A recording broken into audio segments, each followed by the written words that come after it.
Première lettre de Saint Jean. Chapitre 2. Mes petits enfants, je vous écris cela pour que vous évitiez le péché.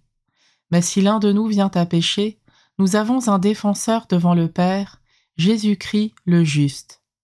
C'est lui qui par son sacrifice obtient le pardon de nos péchés, non seulement les nôtres, mais encore ceux du monde entier. Voici comment nous savons que nous le connaissons, si nous gardons ses commandements.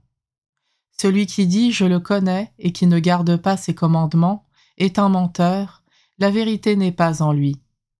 Mais en celui qui garde sa parole, l'amour de Dieu atteint vraiment la perfection. Voilà comment nous savons que nous sommes en lui. Celui qui déclare demeurer en lui doit lui aussi marcher comme Jésus lui-même a marché. Bien-aimés, ce n'est pas un commandement nouveau que je vous écris, mais un commandement ancien que vous aviez depuis le commencement. La parole que vous avez entendue, c'est le commandement ancien. Et pourtant, c'est un commandement nouveau que je vous écris. Ce qui est vrai en cette parole l'est aussi en vous. En effet, les ténèbres passent, et déjà brille la vraie lumière. Celui qui déclare être dans la lumière et qui a de la haine contre son frère est dans les ténèbres jusqu'à maintenant. Celui qui aime son frère demeure dans la lumière, et il n'y a en lui aucune occasion de chute. Mais celui qui a de la haine contre son frère est dans les ténèbres. Il marche dans les ténèbres sans savoir où il va, parce que les ténèbres ont aveuglé ses yeux. Je vous l'écris, petits enfants, vos péchés vous sont remis à cause du nom de Jésus. Je vous l'écris, parents, vous connaissez celui qui existe depuis le commencement. Je vous l'écris, jeunes gens, vous avez vaincu le mauvais. Je vous l'ai écrit, enfants, vous connaissez le Père. Je vous l'ai écrit, parents, vous connaissez celui qui existe depuis le commencement. Je vous l'ai écrit, jeunes gens, vous êtes forts, la parole de Dieu demeure en vous, vous avez vaincu le mauvais.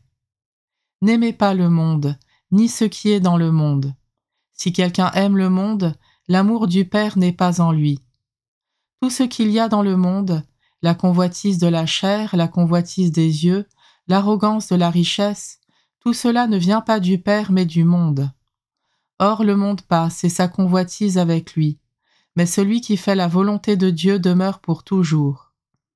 Mes enfants, c'est la dernière heure et comme vous l'avez appris, un antichrist, un adversaire du Christ doit venir. Or il y a dès maintenant beaucoup d'antichrists, nous savons ainsi que c'est la dernière heure. Ils sont sortis de chez nous, mais ils n'étaient pas des nôtres. S'ils avaient été des nôtres, ils seraient demeurés avec nous. Mais pas un d'entre eux n'est des nôtres, et cela devait être manifesté. Quant à vous, c'est de celui qui est saint que vous tenez l'onction, et vous avez tous la connaissance. Je ne vous ai pas écrit que vous ignorez la vérité, mais que vous la connaissez, et que de la vérité ne vient aucun mensonge. Le menteur n'est-il pas celui qui refuse que Jésus soit le Christ? Celui-là est l'Antichrist, il refuse à la fois le Père et le Fils. Quiconque refuse le Fils n'a pas non plus le Père, celui qui reconnaît le Fils a aussi le Père. Quant à vous, que demeure en vous ce que vous avez entendu depuis le commencement. Si ce que vous avez entendu depuis le commencement demeure en vous, vous aussi, vous demeurerez dans le Fils et dans le Père. Et telle est la promesse que lui-même nous a faite, la vie éternelle. Je vous ai écrit cela à propos de ceux qui vous égarent. Quant à vous, l'onction que vous avez reçue de lui demeure en vous, et vous n'avez pas besoin d'enseignement.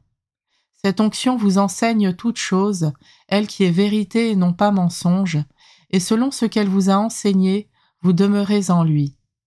Et maintenant, petits enfants, demeurez en lui, ainsi quand il se manifestera, nous aurons de l'assurance, et non pas la honte d'être loin de lui à son avènement. Puisque vous savez que lui, Jésus, est juste, reconnaissez que celui qui pratique la justice est lui aussi né de Dieu.